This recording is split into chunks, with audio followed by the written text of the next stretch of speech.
Hello to all the co-founders out there. My name is Keith, and this, of course, is the Startup Sales Mastery video podcast with your host, me, Keith Harrison. And of course, I help early stage startups get customers. That's basically what I do. And as you can see, I am in my t-shirt, and that can only mean I have been training all morning, which is good. I'm just having my coffee. I'm getting organized. But we are at the hour. Good morning, good afternoon. I don't know where you are. And yes, co-founder club, which we can see, where is it? Somewhere like this. The camera seems a bit awkward, but we work with co-founder club, the community for entrepreneurs. You'll have to forgive me this morning. I am very, very pumped and excited. Market week. We are finishing up market week. This is Financial Friday. So I thought a really good way to finish this up is a question that people ask me time and time again. How do I know what to charge for my product? Now, it's depending on how we answer this question, it really comes from, well, what's your perspective? And I'm going to tell you exactly what I mean. And I want everyone to know that I am a sales guy. As always, I preface these things by saying the answers you're going to get from me, you're going to get from the perspective of a sales guy, not a marketing guy. This is market week. And the whole point of market week is that, guys, if you're an early stage tech company, go and explore your market. You should, at this point, if you've done everything that you're supposed to do, know who are your competitors. How do they charge? What do they charge? What are their features? You should have broken down all of that market intelligence and then factor that into yours. So if you're offering, 90%, for example, of your next leading competitor, and they're charging $100 a month, then, logically, you're charging $90 a month. I think you can do the rest of the mathematics yourself, but that's, the parallel. That's how we pull this off. From a marketing perspective, we look at our competitors and we analyze what we are selling versus what they are selling. And then, of course, we can choose to be competitive or not competitive. We can choose to offer more service orientations and go for a higher number. Higher quality, lower volume, if that's how we want to do it. Or we can choose to go super competitive and, they charge 100 a month. Okay, well, we're going to charge $30 a month for the first 6 months, and we're going to pump and pump and pump and pump and pump just to onboard our customers. And then we're going to slowly up the price as we go. These are all the different things that can be done. I told you I'm a sales guy. That is the marketing perspective. And we all know as sales guys how we feel about marketing guys. Sales is a bit different. I'm going to answer this question in terms of a B2B approach. There's B2B, B2C. Now, in terms of B2B high ticket, let's start right up at the top because people somehow seem to think this is the most difficult part. How do we know what to charge? It's a really expensive product. Okay, great. Ask your customer.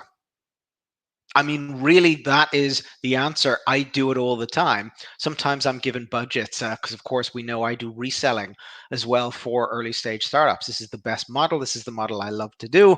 And I only work with people who've gone through my Startup Sales Mastery package. So just letting you know, you have to go through the program. I call it a package, a program. Basically, it's my way of vetting you, that I know you know your stuff. It's been tested, verified, and your products are good to go. So if you want to work with me, you have to go through that before you reach out and say, "Ooh, Keith, can we do something together?" No, you have to go through that. And the way I find out on how to charge, sometimes it's a 10,000 ticket. 10,000 ticket, the startup will make 5,000, I'll make 5,000, but I'm not going to offer it to the startup.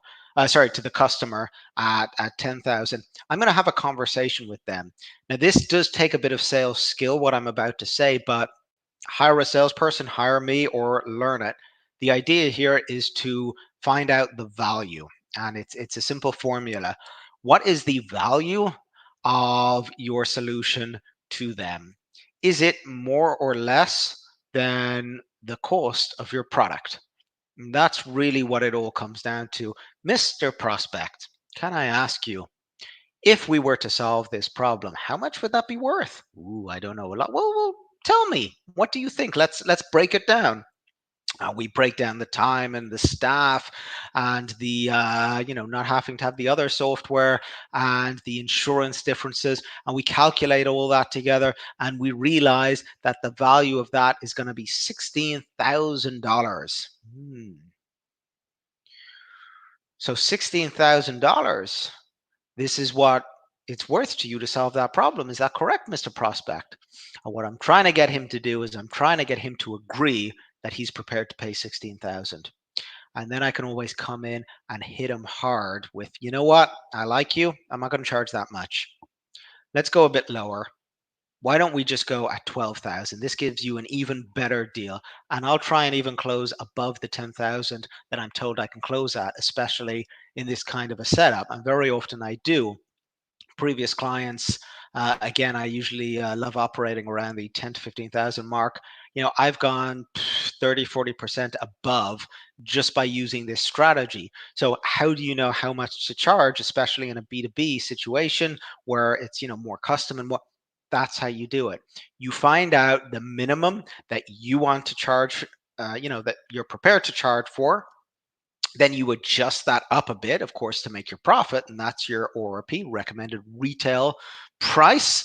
And then you actually try and push as absolute high as you can, and then drop 10-20% at the end if you have to, just to try and pump it down. But the how do you know how much to charge in a B2B custom environment? That's how you know, as high as you possibly can. We all know I worked with WalkMe. It was one of the high-tech companies I was with many years ago, and they're one of the greatest examples of this because they were selling their package. I think it was $14.99 per year, or was it per month? Might have been per month. Sorry, for a license and guidance engagement system. It's a SaaS application. The little bubbles on the screen that tell you what to do, where to go. And all of a sudden, a guy called Richard Wolf came in. He'd done Panay, had done a few others, and he knew perfectly well that the real money was actually in transforming the education, the training for large enterprise companies. He knew who the people were, he knew who the contacts were, and he knew how to pull it off. And all of a sudden, the same technology was just repurposed. Customer support was added to it, or customer success, and there was a whole process and flow and offers and services. It wasn't just a tool, it came with a whole team helping you build stuff and do stuff. And all of a sudden, the price changed from the 14.99 whatever it was up to 10, 15, 20,000. Large enterprise companies at six figures. So six figures a deal, same technology. So I'm trying to give an example that with this kind of stuff, you're going to say to me, oh, but it's only worth this. What is it worth to them is the real answer. I've given you a B2B on a custom. Well, let's say it's not custom. Same thing. What is it worth to them? This is the key here. You can use things like, they use lead magnets in marketing. We can do the same thing. A lot of the CRMs, for example, starts off at $10, $20 a month. And then HubSpot famously, they jump you from $50 a month at their professional right on up to $1,200 if you want to go to the next level. And it's kind of like, whoa, what the hell? And that's why I'm against them. It's not a bad deal. It's just like, guys, whoa, that's a big jump. Now, I actually did more research. Apparently, it goes from 50 to 150 per license. If you just have it for one person, there is a sales and marketing. It's not as good as the full version, but it does the job nevertheless. So there's these tactics that we can do as well. Salesforce, one of the top CRMs in the world, they have at the moment entry levels. They're competing as well. I think it's $50 a month, might be $20, $30 a month at their entry levels. And of course, second you start going up with them, speaking to their sales agents, you're pumping up 2, 3, 10, 20,000. I think their marketing package is like $20,000, which is like, whoa, what the hell? But if you're a large growing enterprise, which I'm sure all of us want to become, this is where you're going to. And you need to get into that mindset that you're going to need powerful tools to get you there. That is really the answers that I can give you. There's no set standard. Marketing will tell you there's a set standard. I am telling you as a sales guy, there is not. I challenge anybody out there to give me your product and I can repurpose it into anything that can be worth absolute thousands. I do it all the time. I've been trained to do it. I know how to do it. And more importantly, I love doing it because the more value that you can actually solve, the bigger the problem that you can solve, the more it is worth. And that's why there's such discrepancy. I think the biggest mistake you can make when charging for your product is trying to go in at the low end. I think it's a disastrous mistake for anything. And as a sales guy, I'm more than happy to spend time going through my prospects and going for slightly higher tickets. Now, that's just the way I do business. If you want to go at the low end and then go volumes, that's okay too. Just see your entry level package, even a trial package or your baby package as more like a lead magnet. You're giving them a taste, you're getting them hooked, you're getting them onboarded, and then jump them up, speak to them. So when you actually have customers, invite them for a quick call. And then actually you're now selling a customer, you're not selling a prospect. I'm going to bring this to an end. I don't think I have anything more to say. It's Financial Friday. A lot of the times I bring in, finance people, but I just thought that this is a financial matter. It's definitely not sales. This is finance. But as a sales guy, I'm telling you my answer. How do you charge for your product?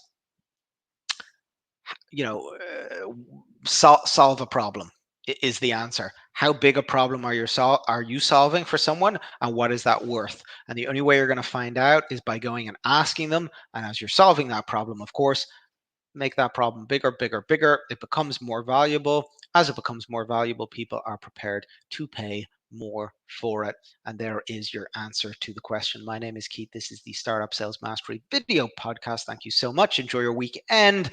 And if you have any questions, I check my Facebook all over Co-Founder Club once a day to see what's going on. If you are an early stage tech founder and you are ready to go and get yourself some customers, here's what you do.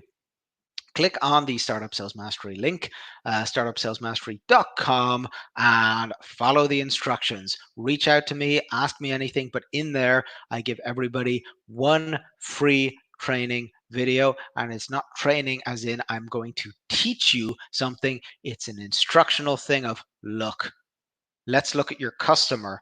Do you have the right customer? Are you giving them the right message? And is everything right? Because I'm telling you right now, if that one foundation is off, everything else, including sales, falls apart. Take care. Good luck. Enjoy. And I look forward to seeing you all in the members area. Bye-bye.